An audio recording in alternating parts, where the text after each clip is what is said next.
Hey guys, welcome back to the channel. We're here at Winter Quarters Manatee, another Thousand Trails campground, and today we're taking a walk around the campground to see everything this place has to offer. We've already spotted a fitness room, shuffleboard courts, and even a pool. But this trip isn't just about the campground. We're also going to share one of my scariest memories when I almost died on a sailboat as a teenager during a storm off the Florida coast.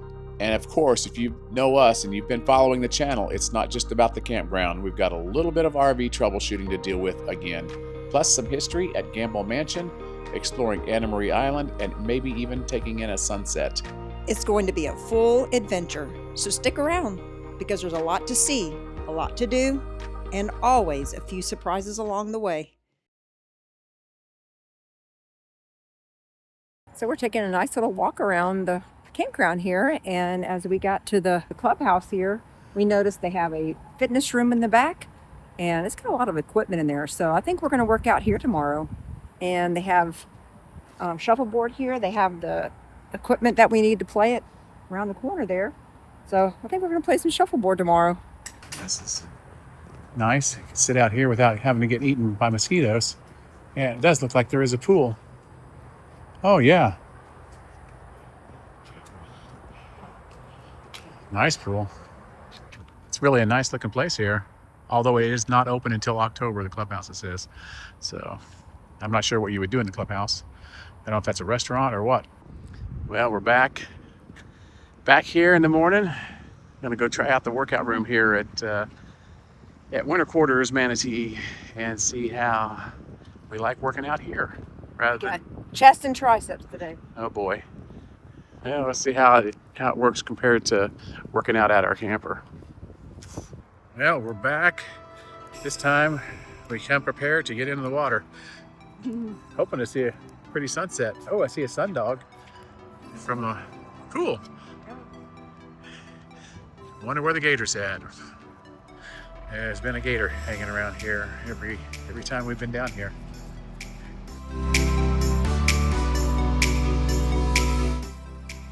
Well, we haven't done this in a long time. I'm gonna play some shuffleboard tonight, providing the no-see-ums don't eat us alive.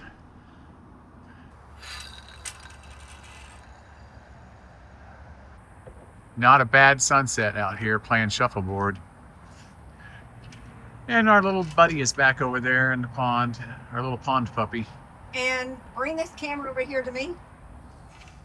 I have to gloat a little bit because I won the first game, and now if you look over here, you can see I'm winning right now. I'm not showing anything about a scorecard because they don't know. I could be red, and I'm in the lead.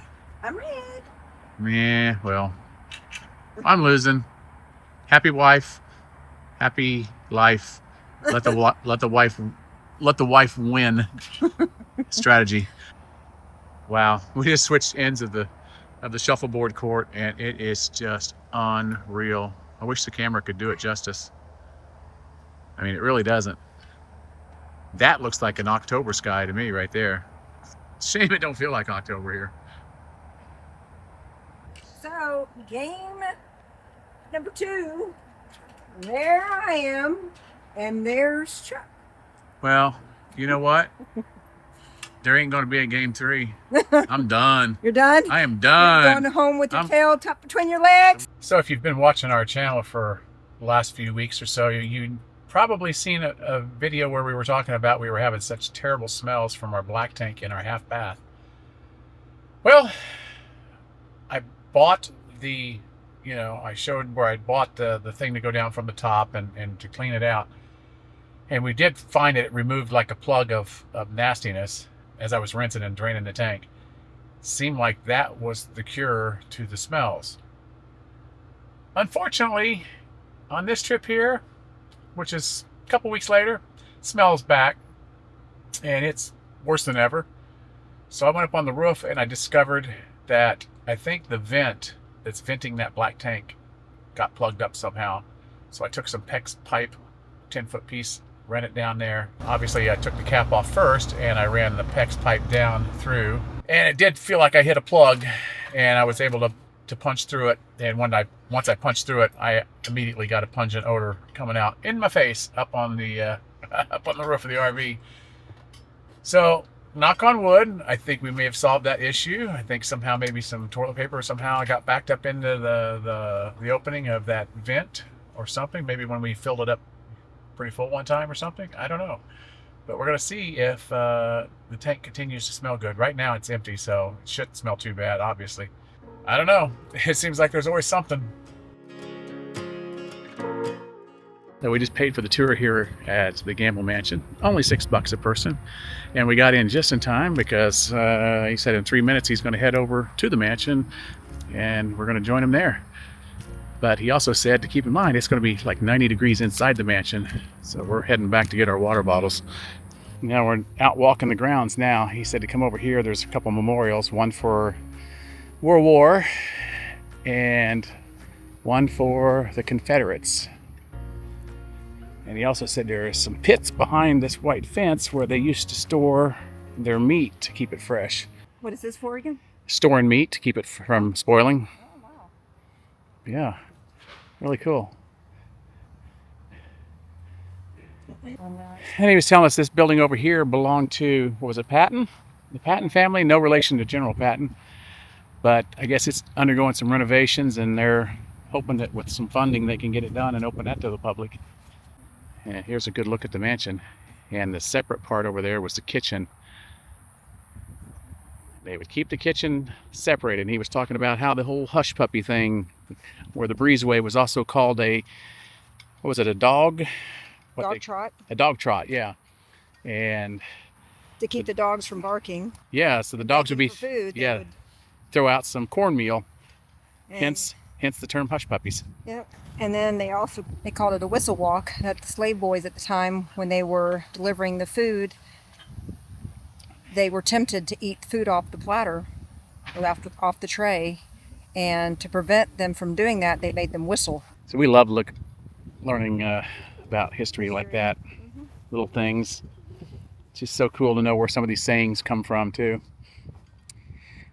And he said to go back here and check out some of the sugar cane presses and stuff, which we've seen these before. We've gone to Yulee Sugar Mill and different things.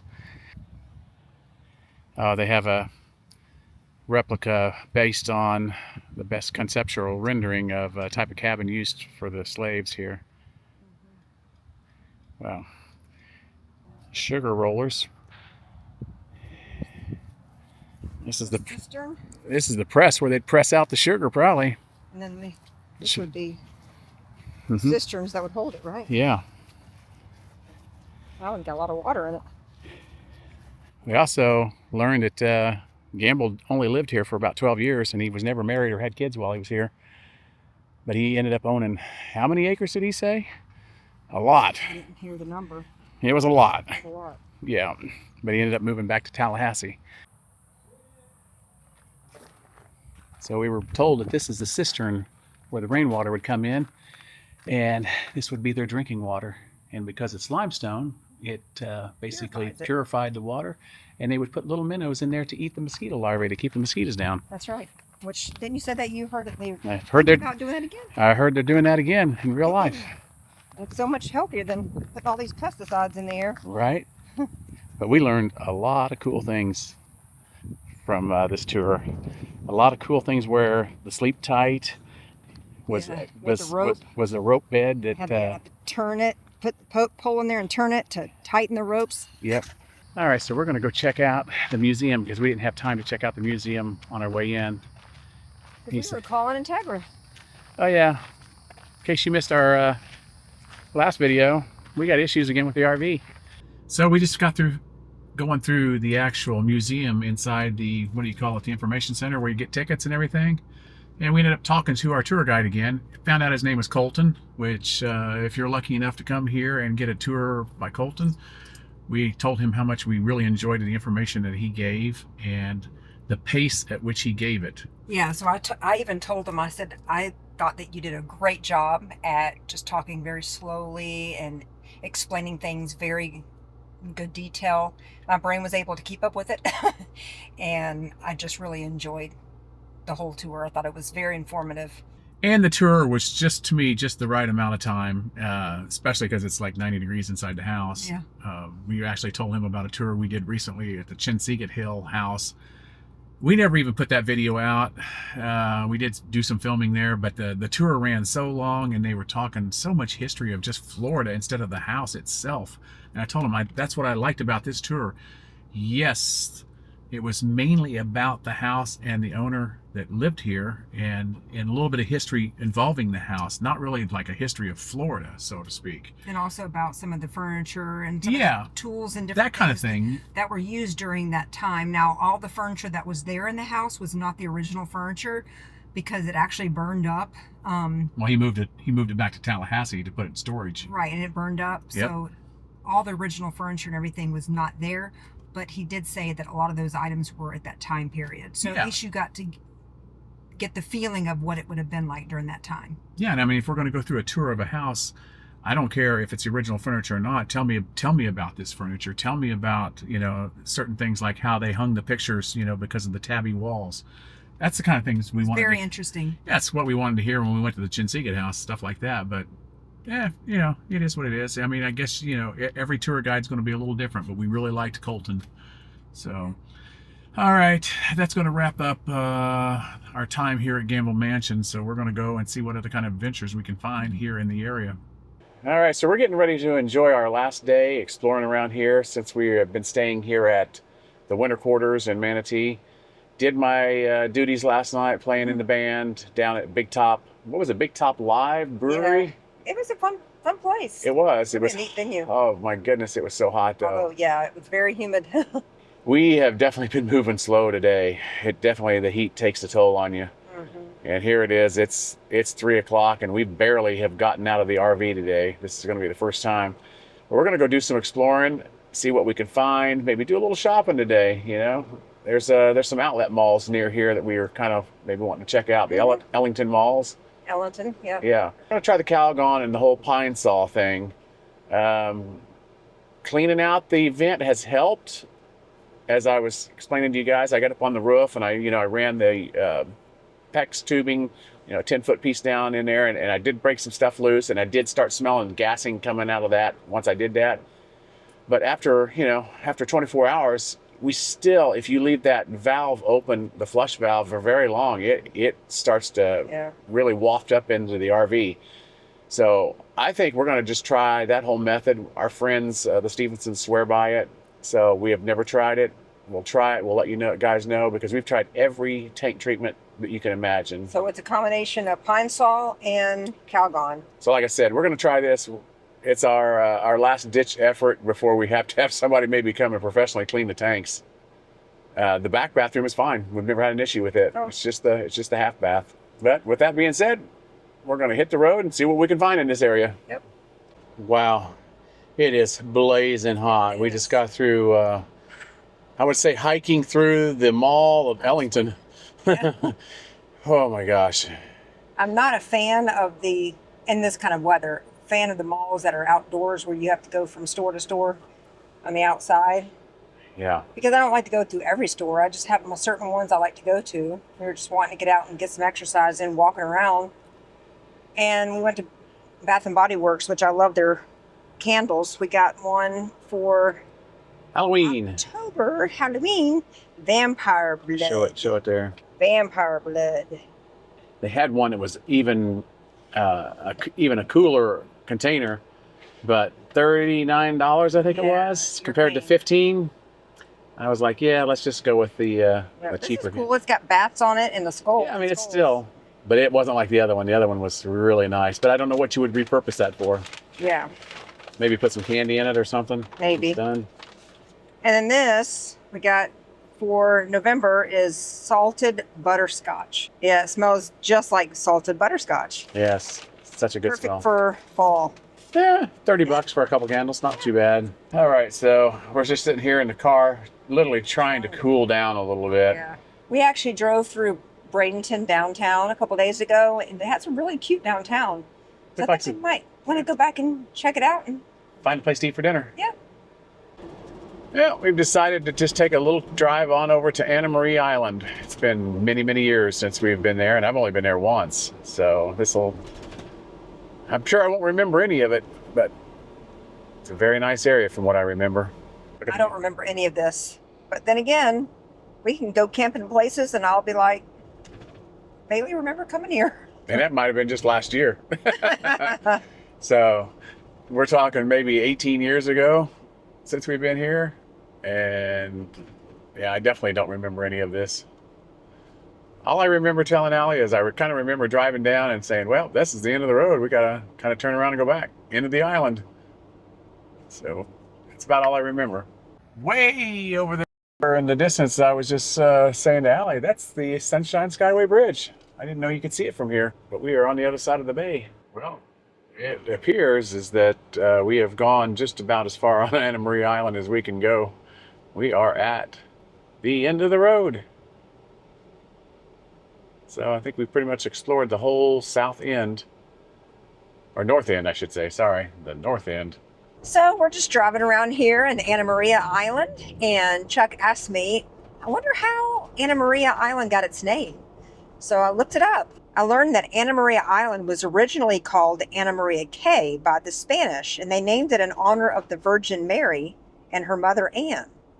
While the name Anna Maria Cay appears on old Spanish maps and charts, the island was later named Anna Maria Key in official U.S. records in 1894.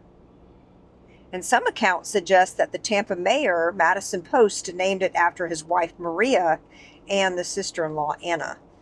I thought that was kind of neat. I think it's such a beautiful name. I've always loved the name Anna Maria. A beautiful name for a beautiful area. So as we're driving down the beachfront here, we noticed this house toppled over, and they were really, really hit by the hurricanes back in October, November. It was October, right? Yeah. Hurricane Milton, and I can't remember the other one. But we know this whole area got hit so bad. And our friend, he works at a restaurant down here, the beach house, Anna Maria Island Beach House. And he said that the whole place was just severely filled with sand. And they had to go in there and shovel out all the sand and a lot of other damage. They had to go back and fix it all up. And it's back in business now and doing really good. Yeah, but you still see remnants of the aftermath here. That's the only thing we've really seen, though. Boy, what a shame. Looked like it was a nice house, too. Well, on to the next adventure. We're going to go try to find a spot where Allie almost met her maker. Almost died in a sailboat So adventure. we're going to go find that marina and tell you that story next. So one spring break when I was a teenager, we went down to visit my dad and stepmom, and they had a sailboat at that time that we took out for a little week trip. Went all the way down to, my dad believes it was around Marco Island where we actually went. As we were heading back towards Tierra Verde, South St. Pete area, a bad storm came out of the blue. And it was so horrible. My dad said, get down. We had to get underneath inside the sailboat because the waves were like 9-foot waves. And we were being tipped so far over, and we actually lost our dinghy. It ripped, the dinghy ripped off from the rope. And my stepmom turned around to try to grab it, had a hook to try to grab it, and she almost went overboard. And that's at that point my dad said, get down. So my best friend at the time, Melissa, and I went down below, and immediately when we got down there, we started getting seasick. And it's a funny story because that night when we were sailing, my stepmom had made alphabet soup for dinner. And so when we started throwing up, the joke was that we were throwing up the alphabet and we wanted to spell SOS. We needed help. We needed someone to come and save us.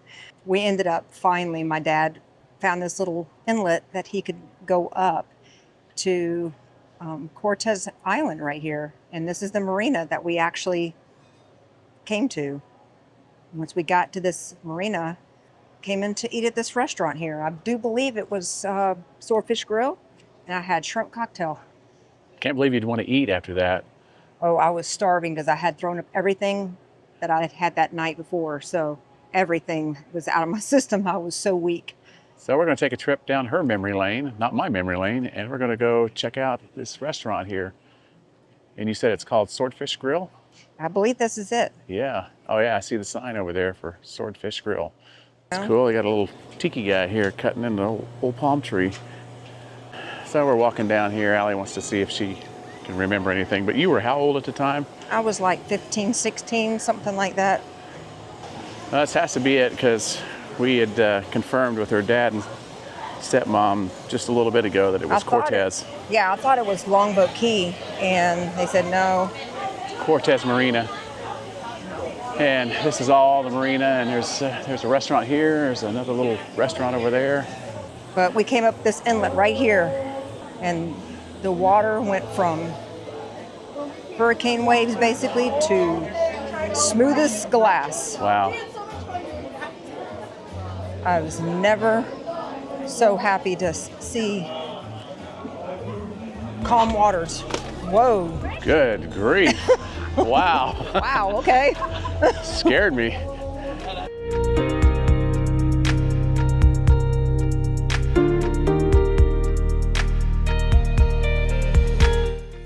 So we discovered that the restaurant that we're eating here, Swordfish Grill, is not the actual restaurant in the marina here that we ate at back in the 80s. Back when you were shipwrecked. Back when we were shipwrecked, yeah, basically. It's around the corner, but we've discovered that the marina and the restaurant called The Shack was built in 1971. And in the 80s, it definitely would have been there doing great. Up until last year when Milton and Helene hurricanes came through and destroyed a lot of the property. They had to demolish it and sold it to the county. They sold it to Manatee County. They're going to build a boat ramp there and try to build back the Cortez Marina. That's sad because we won't be able to see that restaurant, but we are going to go look at the location and just be able to get an idea of where it was located at. So we're just going to grab a couple appetizers here, and I want to enjoy my beer, and we're going to go over there and see if we can see where it used to be. But according to what Allie looked up online, it's already been demolished.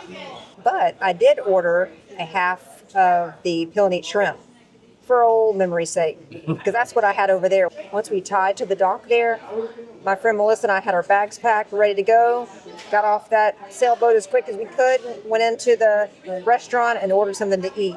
And that's what I had was peel and eat shrimp. Yeah, apparently Allie is enjoying her peel and eat shrimp here.